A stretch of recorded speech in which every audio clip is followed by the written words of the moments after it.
नमस्कार दोस्तों। हमारी आज की कहानी है बूढ़ा भिखारी।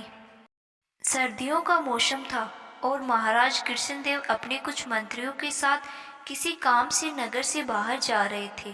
ठंड इतनी थी कि सभी दरबारी मोटे मोटे ऊनी वस्त्र पहनने के बाद भी कांप रहे थे।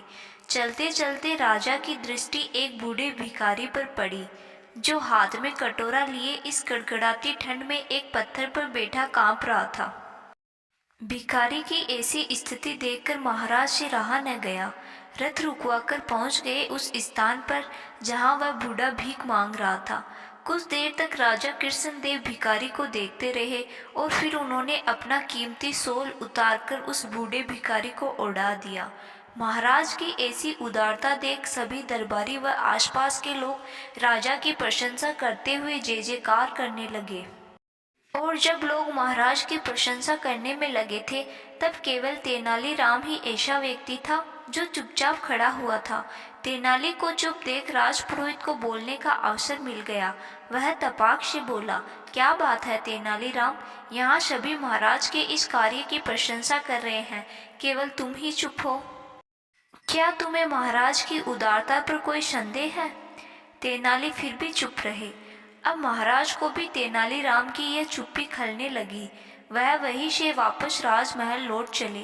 पूरे रास्ते राजपुरोहित तेनालीराम के विरुद्ध महाराज कृष्णदेव को भड़काता रहा।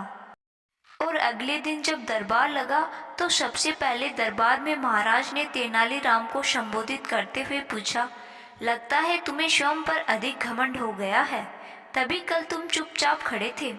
महाराज के पूछने पर भी तेनालीराम कुछ नहीं बोले। अब तो महाराज तिलमिला उठे और तेनालीराम को 1 वर्ष के लिए देश निकाले की सजा दे डाली। सजा सुनाते हुए महाराज ने कहा, तुम अभी विजयनगर को छोड़कर चले जाओ और जाते समय अन्य सभी कुछ यहीं छोड़कर केवल एक वस्तु अपने साथ ले जा सकते हो। बताओ तुम क्या साथ में ले जाना चाहते हो? तब तेनालीराम मुस्कुराते हुए बोले, महाराज, आपका दिया दंड भी मेरे लिए पुरस्कार के समान है, लेकिन आपकी आज्ञा है तो मैं अपने साथ वो सोल ले जाना चाहता हूँ जो कल आपने उस बूढ़े भिखारी को दिया था। तेनालीराम की बात सुनकर दरबार में उपस्थित सभी दरबारी और महाराज सन्न रह गए। भला दिया गया सोल वापस कैसे मांगा जाए? ऐसा करना तो महाराज का अपमान जैसा होगा। अब चूंकि सोल का मामला दंड से जुड़ चुका था, इसलिए महाराज ने आदेश दिया कि कल उस बूढ़े भिखारी को सोल सहित दरबार में उपस्थित किया जाए।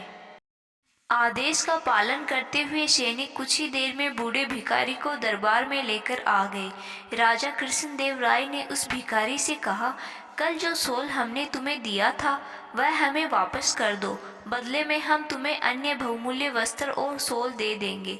राजा की बात सुनकर भिखारी घबरा गया और इधर उधर बंगले झांकने लगा। सैनिक के जोर देकर पूछने पर उसने कहा, महाराज, वह सोल तो बेचकर मैंने रोटी खा ली। बूढ़े भिखारी के मुंह से यह बात सुनकर महाराज कृष्णदेव क्रोध से भर गए, परंतु बात उनके सम्मान की थी, इसलिए उन्होंने भिखारी के आगे कुछ न कहते हुए दरबार से चले जाने का आदेश दिया। अब वे तेनाली की ओर देखते हुए बोले, हमें सीधे सीधे जवाब दो, कल तुम चुप क्यों थे? क्या कल तुम्हें हमारा कार्य पसंद नहीं आया? तब तेनालीराम हाथ जोड़ते हुए कहने लगे, क्षमा करें महाराज, आपको मेरी चुप्पी का उत्तर भिखारी से मिल गया। भिखारी को कीमती सोल की नहीं बल्कि पेट भरने के लिए रोटी की जरूरत थी। मैं आपको सोल देते हुए रोक नहीं सकता था, इसलिए चुप ही रहा। राजा कृष्णदेव राय को तेनालीराम की बात जच गई। उन्होंने तभी अपने मंत्रियों को आदेश दिया कि नगर में ऐसा प्रबंध करो ताकि किसी भी नगरवासी को पेट भरने के लिए भीख न मांगनी पड़े। तो दोस्तों, आपको यह कहानी कैसी लगी कमेंट बॉक्स में ज़रूर बताना। अगर कहानी अच्छी लगी तो चैनल को सब्सक्राइब ज़रूर करें। धन्यवाद।